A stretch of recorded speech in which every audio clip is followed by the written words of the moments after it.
Welcome to the Didi Lital Show. Advice, thoughts, and stories from a married couple on cybersecurity, technology, and life in general. Now here are your hosts, Didi and Lital. Hello, and welcome to the Didi and Lital Show. This is Lital. Hi, Didi. Hey, not awesome. Not awesome. No.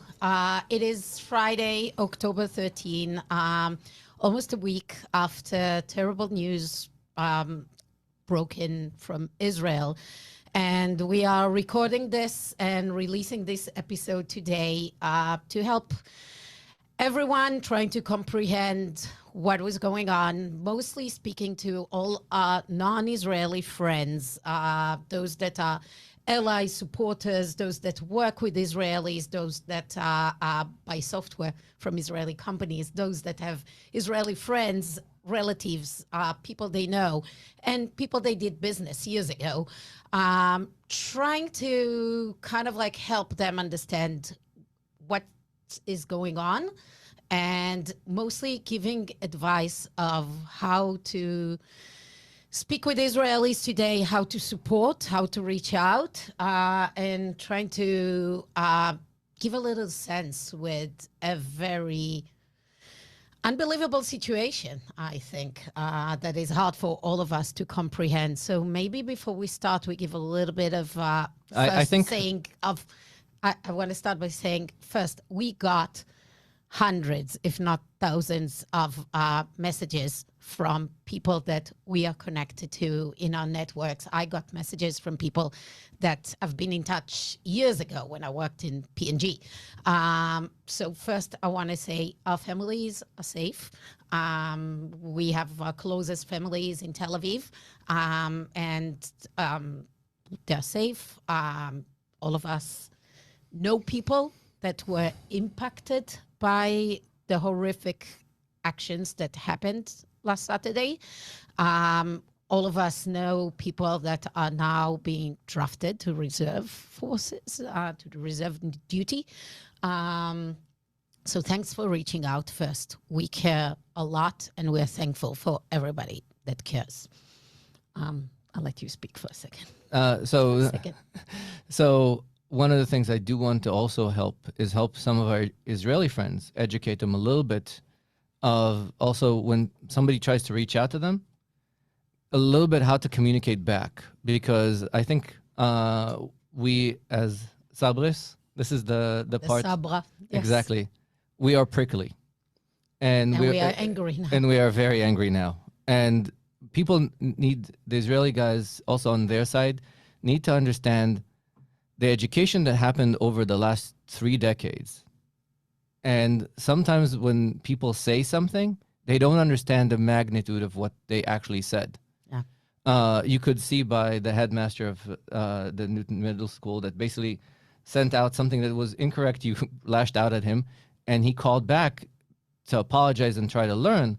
But I think one of our biggest responsibilities is that education. Yeah. Because right now we have a voice, and I think it's important for us to use that voice and educate both sides of the equation and understand that people that are our friends and are reaching out to us, they might not know what we're going through. Yeah. So it's important for us to share our emotions in a clear way. And that will help others understand how to communicate with us without rubbing us the wrong way, because a lot of people are trying to reach out and trying to do the right thing. So assume good intent from the other side. Yes. And use this opportunity to educate. Because if you let go of that opportunity to educate, you're not helping with the biggest problem, which is something we're going to tackle in the next podcast, which is ignorance. Because ignorance is the true root of all evil, at least in my mind. So I'd like to start by trying to explain the situation and the mindset that people in Israel are in at the moment. So for everyone that would like to reach out, and I do want to start by saying, if you know somebody in Israel or you have Jewish friends in the US, reach out now and just check, a friendly check-in. Say, we care, how are you doing? This is because of a few very important reasons.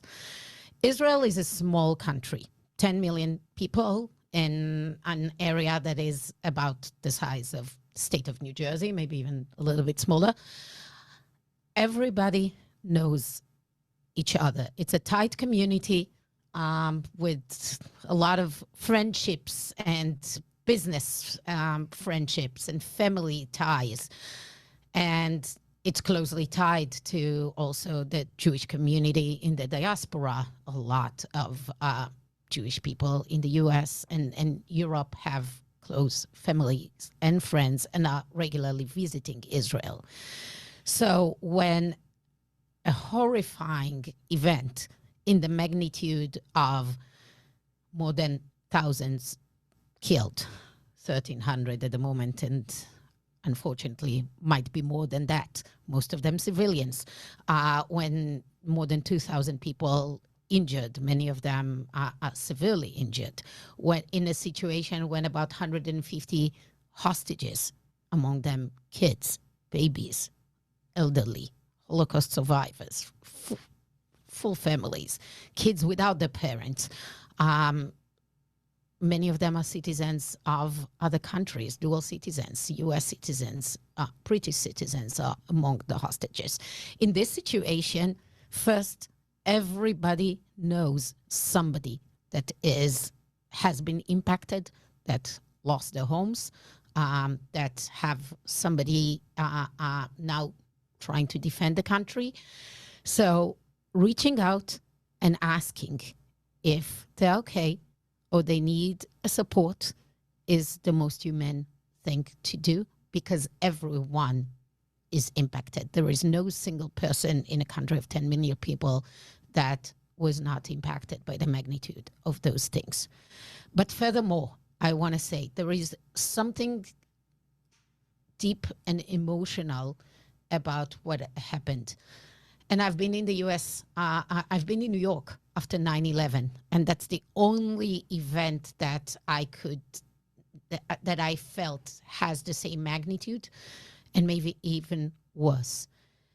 The scenes that we have seen, unfortunately, many of us exposed to on social media, because this thing was going on in real time and broadcasted to the world.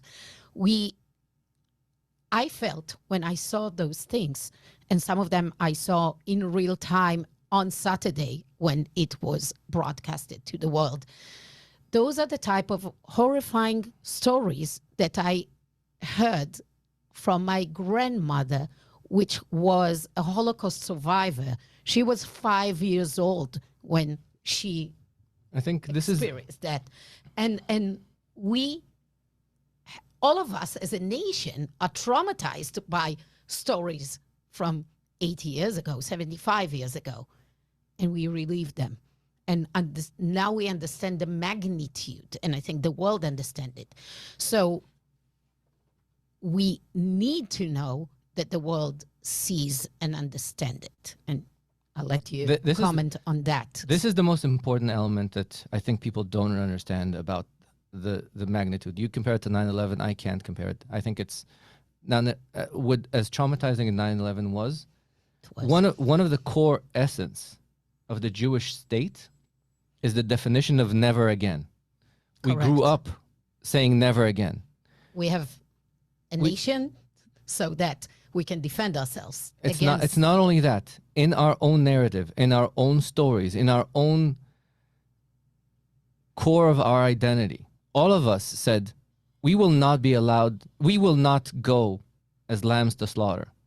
This is why the IDF is there, and this is what the story that we tell ourselves. All of us thought that if we encounter something similar as the Nazis, and by the way, this is an important element to remember when I say about the Nazis, because and I see swastikas flying in Cambridge, this is how we're going to talk about this a little bit later in the podcast, but people need to understand why we so overreact right now, because that never again mentality. This is us being slaughtered by the Nazis all over again, and us also capitulating, because this is the main real problem with this whole element, which is we are seeing images of Jews handcuffed, taking to be shot in the head, like it's exactly like the films that came out of the Holocaust. So for us, it makes us have a fracture in our identity.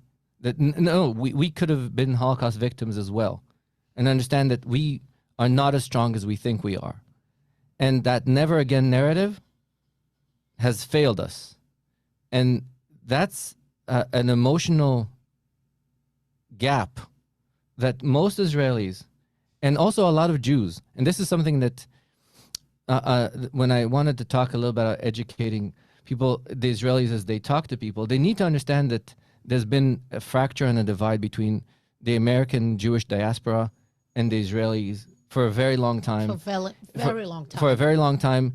Lital, the first time she parked outside school in Newton, some Jewish lady went out and yelled at her, "You Israeli occupy everything."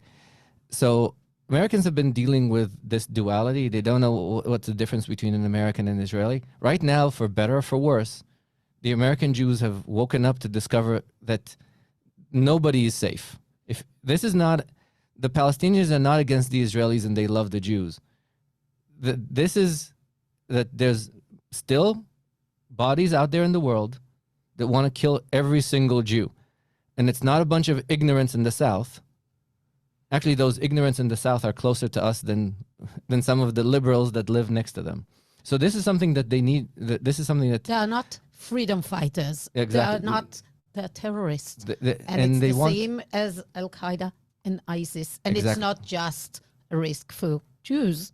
It's a risk for the everybody. whole Western democratic world. But I'm talking about the emotional crack. This is something that when you speak to people, you need to understand that we don't feel safe in our identity anymore. And we felt, we believed, there is a core belief, if you're an Israeli, that the Israel Defense Force will come and save you. And they didn't. For 10 hours, people were hiding in the basements, their homes, and many of them were slaughtered and some of them were taken hostage. And unfortunately, there is a huge crackdown with our belief in what the IDF can do and how the state of Israel defended its citizens. And functions, or lack thereof. And that will be fixed. And citizens in Israel are rising up and the IDF will prevail, and there is a state of Israel. We are not in the Holocaust. We are not at the same place. But whomever wants to understand the situation needs to understand that the big trauma beyond everything we've seen, the slaughter, the unbelievable brutality, beyond that, the core shattering of your belief. And it is very similar to what all of us feel. You wake up in the morning, your kid goes to school, you have this certain safety. And I think our kids in school talk a lot about safety, and I think schools don't explain to them what it is. If somebody tells you something nasty, and they are being taught to say, I'm not feeling safe. No, they're safe. Nothing is happening. But there is something core about safety, about knowing that, you'll wake up in the morning in your bed, you'll go to work, you'll come back, your family's with you, and those daily lives that we have. If this is shattered, it's very hard for people to keep on going. And I think there is a nation there that is now under this big question mark of how could this happen when we believe that we have one of the strongest army in the world and all this narrative that seem to be false. So we'll fix that. And there is something, and there is a lot to talk about hubris and about those things. And we're talking about a lot of false negatives and narratives. But I just want people to comprehend that people How are exposed the going... nerve is. How exposed the nerve is. Yeah. And I think one of the things that we need to tell people, and this is because I do want us to kind of come back to how to guide our American friends of what to say. Yeah, before that, I want to say something very practical beyond the big narrative and those things. The practical lives in Israel at the moment. And it's important for you to know if you are working with an Israeli company, if you are a customer of Israeli companies, so that you think how to act, if you are VC investing in Israeli companies and so on. So the reality is that about 400,000 reserve duty soldiers were called in. That's a major percentage of the workforce in Israel, both female and male, mostly men though. So many companies now have a reduced workforce. We'll come to that in a second. Many women now have their husbands in reserve duty and need to, take care of the kids. Kids are out of school. There is no school going on in Israel, so families work from home now and need to deal. They're talking about bringing back Zoom remote learning. It didn't happen this week yet, and maybe going on it will. But remember how working with kids on Zoom in the pandemic was and how effective it is. It means that parents are very occupied with all the worries, with everything else. Now also we're dealing with the day-to-day of not having a spouse in, of needing to take care of kids on Zoom. Parents needs to care about kids not getting exposed to everything that is going on social media, and fighting the kids for not spending time on TV and getting this trauma going on. So it is hard for Israeli employees to focus on what they're doing. Having said that, and I talked with my team in Tel Aviv, I talked with other teams, with other companies, everybody is committed to not let the ball drop. So businesses have readjusted. I can tell you teams are kind of like seeing who is in, who's not, readjusting. If half of the team is gone, we're kind of like rebuilding teams to make sure that the ball is not dropped. Most people are super happy to work. It's a distraction. Yes, it's hard, and they also volunteer in the same time and donating stuff and helping people that lost homes, but also they're very happy because work is something that is a distraction. So if you are a customer or a VC or anyone in business ties with Israeli-based companies, first ask how you can help. If you are the American teams of the Israeli teams, ask if you can take some burden. If you are a customer expecting a certain roadmap to be delivered to you, I'm not saying give a slack, but understand the situation. I can tell you that all Israeli companies are determined to keep the business as usual, are overcommitted to make things work. So don't worry about closing a deal with an Israeli company. They will deliver. I can assure you they will. More than anything, they understand that keeping the business going, bringing dollars to Israel is the most important thing right now, other than fighting the evil that we have against us. I'll let you add. I want to start with practical tips rather than big statements. Yeah. So first, as I said, educating. So a lot of people reached out to me and said, we're hoping for peace to happen quickly here. And this is where I need to step back and explain, because of the horrors that we described before. You need to understand that saying, hey, I really want this situation to resolve itself quickly is equivalent to calling out in September 12th and say, yeah, we want the war on terror to not happen. Or to come back December 8th, 41 and say to Roosevelt, you know what? Let's leave the Japanese alone. And let's hope to have quick peace with Japan. We need to understand right now that, and this is a message that I'll repeat over and over and over again.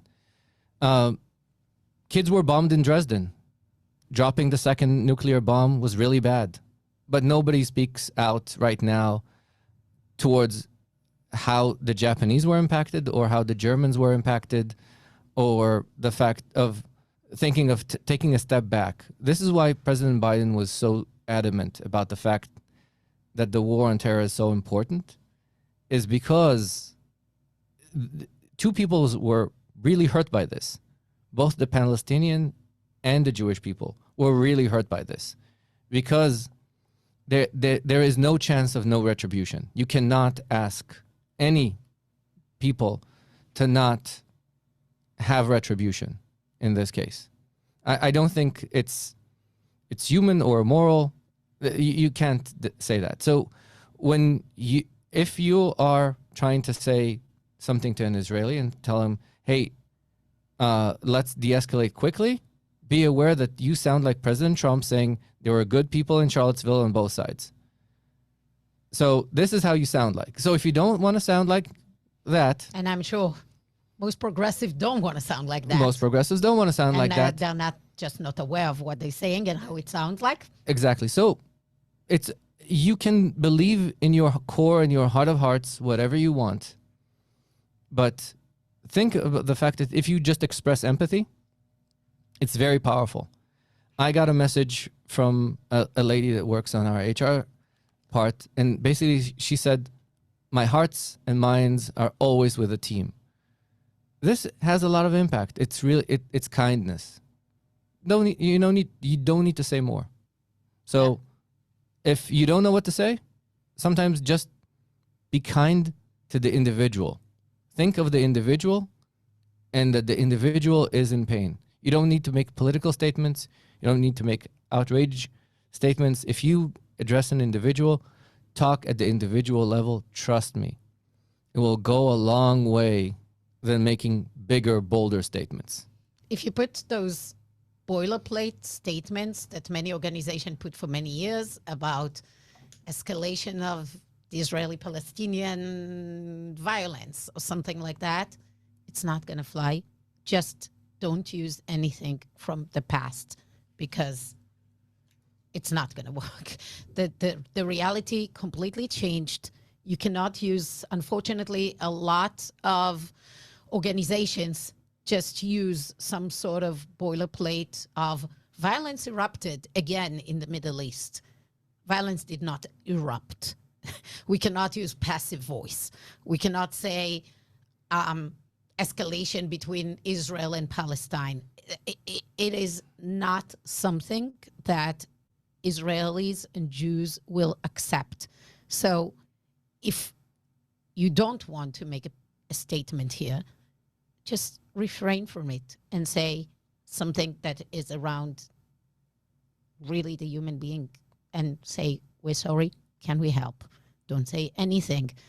Too many organizations stupidly used boilerplates from the past, including our school system, which we called out all the parents, all the Jewish and Israeli communities around us, and most of them retracted, because they didn't understand that it is not the same situation and they cannot use this boilerplate. We told them, it's like saying violence erupted in Russia and Ukraine, instead of saying Russia invaded Ukraine, there is a war. You know, if you don't want to make a political statement, just don't. You don't have to. Just say, our hearts go to those impacted, period. That's it.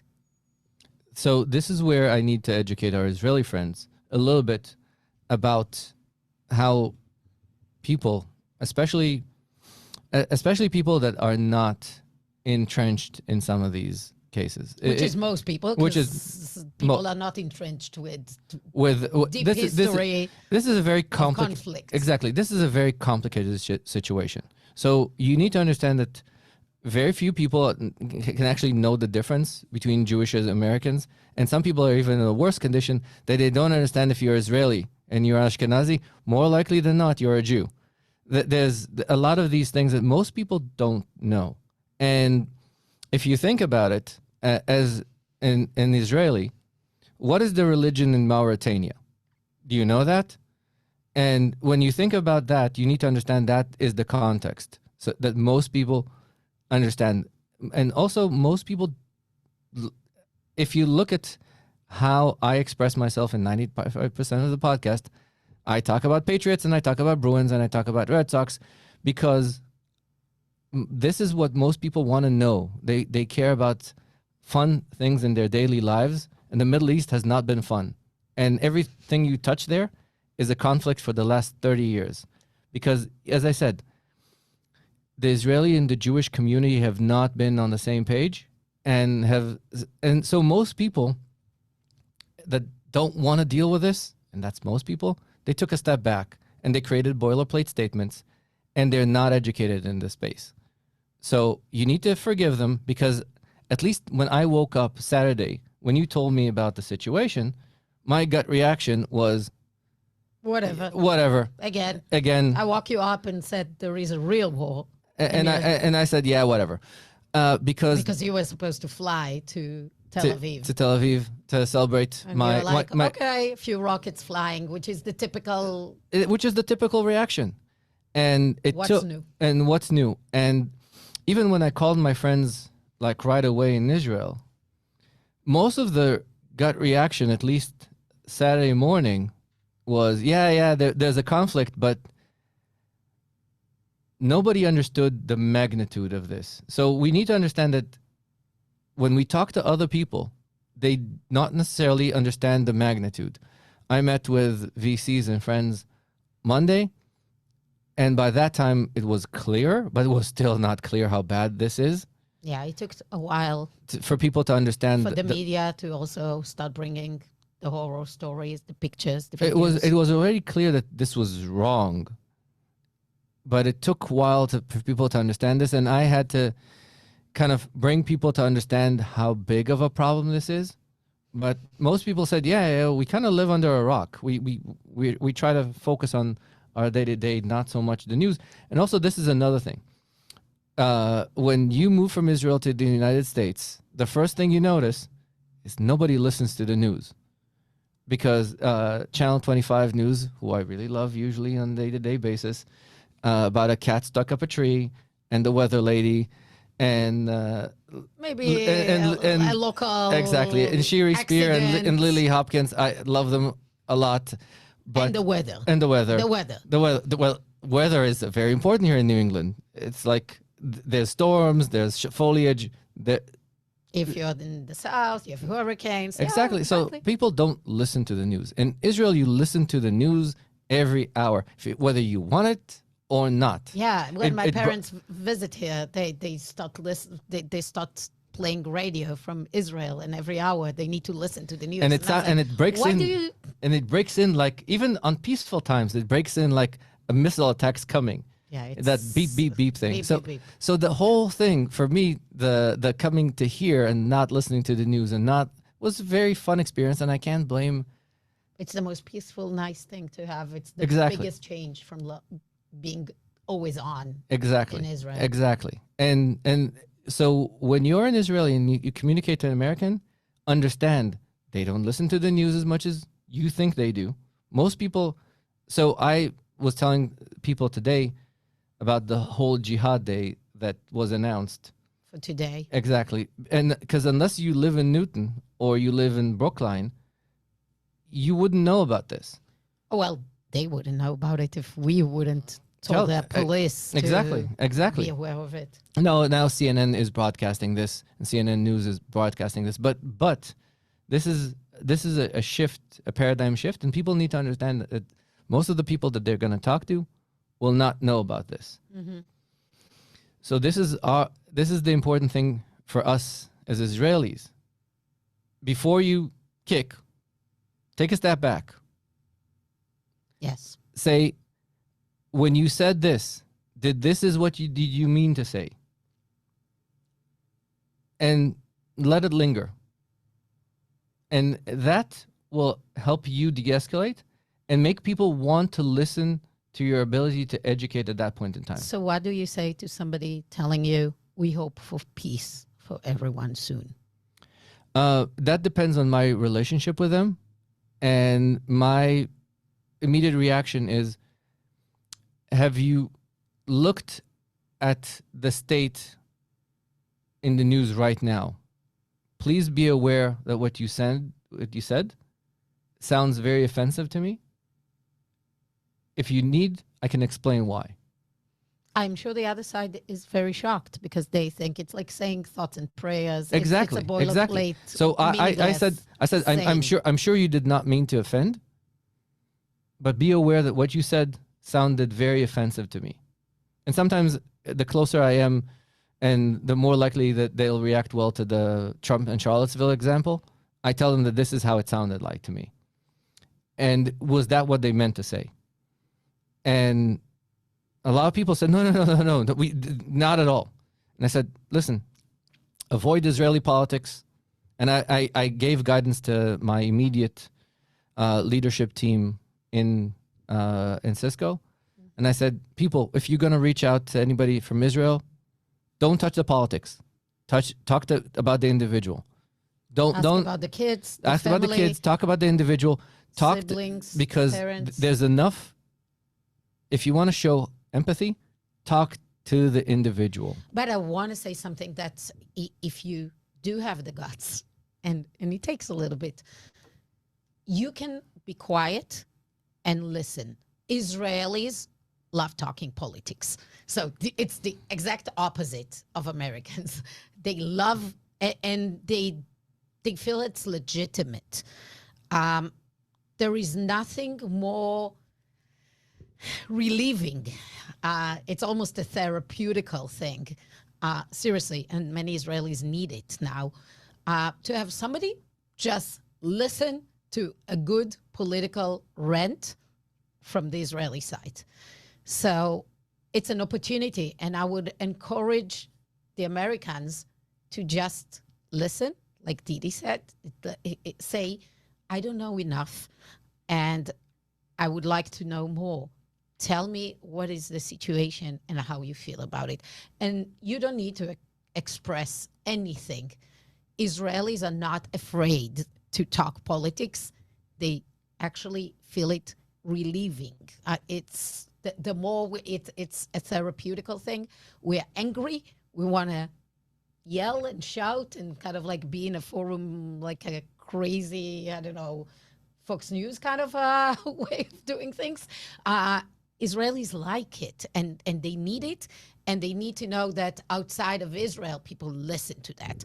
I can tell you, Israelis right now feel that the only adult that actually expresses what they feel and hope for is President Biden. Who said silence, to be silent is being complicit. And I loved what he said about this. And when he says that, he doesn't mean that you need to take a side on the political arc. He says that you need, if you're not horrified by what you saw there, just be, if you're a human being, what you saw should make you feel sick to your core. Yeah. And if you see that and you can't react and say, hey, I'm so sorry to see this, and that doesn't make you sad and make your day a little bit worse, then it's a problem. And by the way, I will give an example now about how Israelis love to rant about politics. And I'll start by saying that when I saw the news, I felt a little bit like Peter Parker. And by the way, Lital didn't know who Peter Parker is. And that is shameful, considering Ron will be very angry at her. Peter Parker, that by the way, if you don't know who Peter Parker is, that's Spider-Man. He walks in Spider-Man 1 next to a robber. The security guard chases him and yells at him, hey, can you stop him? He says, no, that's your problem. I'm an actor. I don't need to do anything about it. And then that robber kills his Uncle Ben, who told him that with great power comes great responsibility. I felt Friday morning, producer Dave heard me and Lital talk about this. The Friday of Rosh Hashanah, there was a big campaign for anti-Semitism, against anti-Semitism, because anti-Semitism was on the rise. And Lital and I were debating if we should talk about this on the podcast, if we should take a side on this, and we chose not to.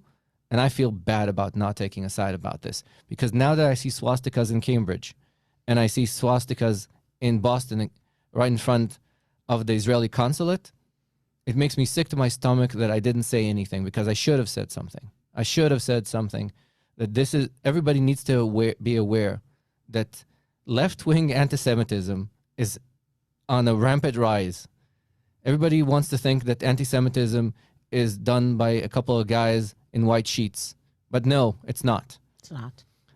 The BLM in Chicago posted a sign of that paratrooper that dove and killed the people in the party, and they thought it was okay. That's and people and those signs of being woke and being anti-Semite is like being a vegan and eating veal, now resonates a lot stronger with me. People need to educate themselves about the state of anti-Semitism in the U.S. and what are the facets of it.